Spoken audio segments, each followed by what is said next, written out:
Okay, Jehovah's Witnesses leaders says COVID-19 signals the, quote, last day of the last days.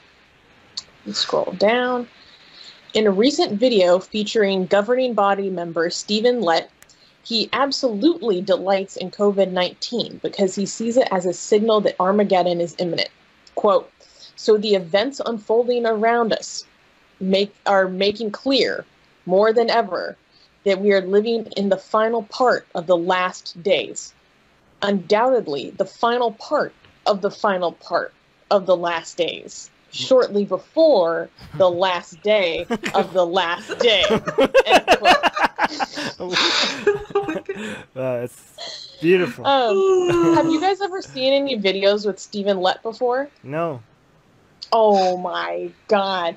So if you're really interested in Jehovah's Witnesses, you should go look up the John Cedars channel that's hosted by Lloyd Evans. And he does a lot of breakdowns of how JWs are reacting to COVID specifically. And Stephen Lett is one of the creepiest men I've ever seen. Like, he talks to his audience like this. And we are in, for sure, the last days of the last days. Like, he talks to his audience, which he knows is adults, like they're children. It's really, really weird. He has the same look in his eye as the leader of the Heaven's Gate cult, Marshall Applewhite. Like this, like we're in the last days of the last days. Like, it's really eerie. It's really, oh. Wait, so, okay, by the way, this is in the USA for people that were in there. But this is, so he's saying the final part of the last days, which is shortly before the last day of the last days. I don't even know how that works. So, do you know, like, kind of what Jehovah's Witnesses believe? The 14, yeah, somewhat. There was no cross. Jesus was on a nail. The Catholics are the most evil thing ever. Yeah. And there's no hell. The people that die, that don't go to heaven, they just vanish. And there's a certain number of people that make it to heaven, and that number was 144,000, was it? I forgot. Yes. Okay. But what I meant was they believe that we're already in the last days of the world. Yeah, so but we're not the last days, the final part of the last days. The final part of the final part of the last day of the last day. Wait, so they've been in the last days since the end of World War One, I think. No, they were been in no. the last days No, I think it changed a couple times. No, Susanna, you're mistaken. Revision. They were before. They were in the beginning parts of the final parts of the last days, but now they're at the final parts of the final parts of the last days, which is so that was just a beginning of the final, okay, of the last days. This is beautiful. We should have like a chart and the graphics.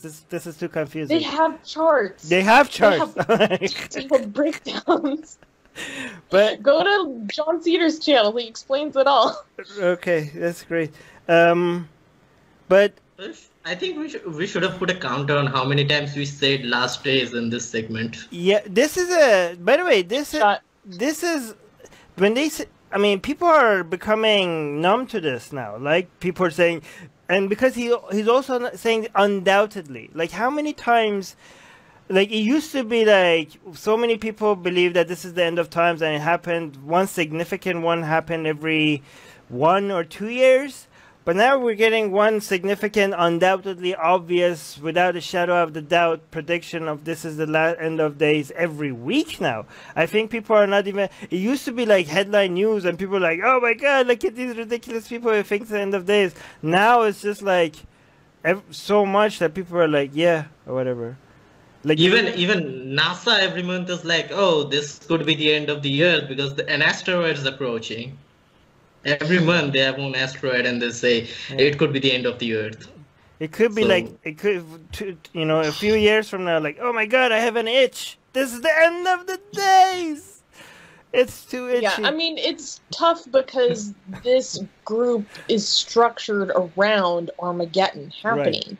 Yes. So it's all confirmation bias. And I just want to say that any group that has a fixation on Armageddon scenarios has a severe and dangerous pathology, because people don't tend to be attracted to believing in Armageddon if things are going well in their lives, right? Right.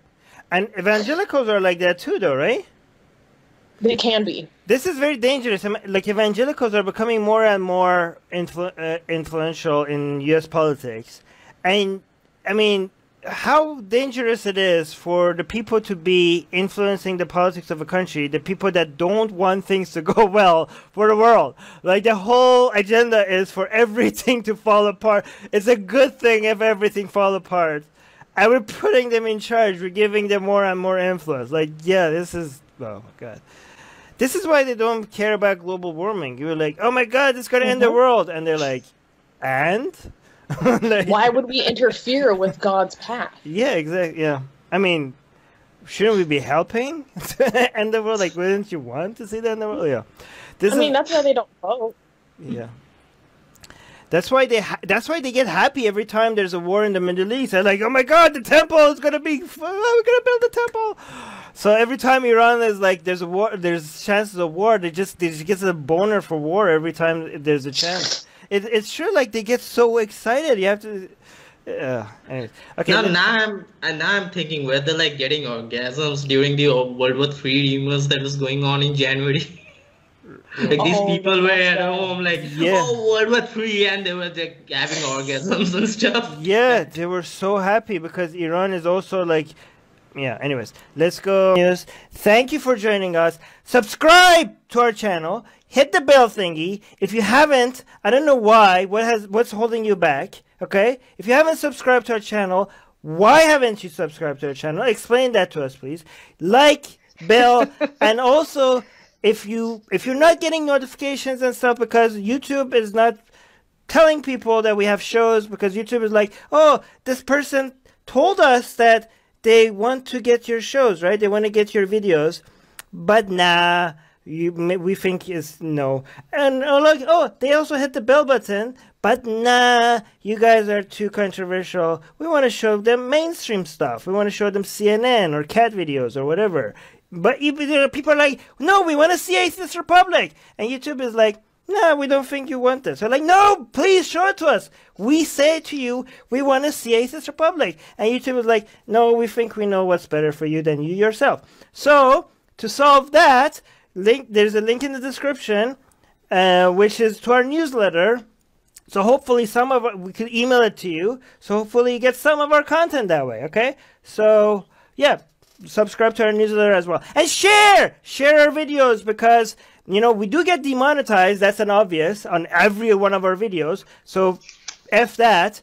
But we don't care about that anymore. But we also get deprioritized, and that's even more damaging to us. Deprioritized, what does that mean? That means we don't show up on the suggested, videos on the right and all that, on people's homepages, and that's how channels grow. Unfortunately, we can't grow, so we need you guys to share our videos.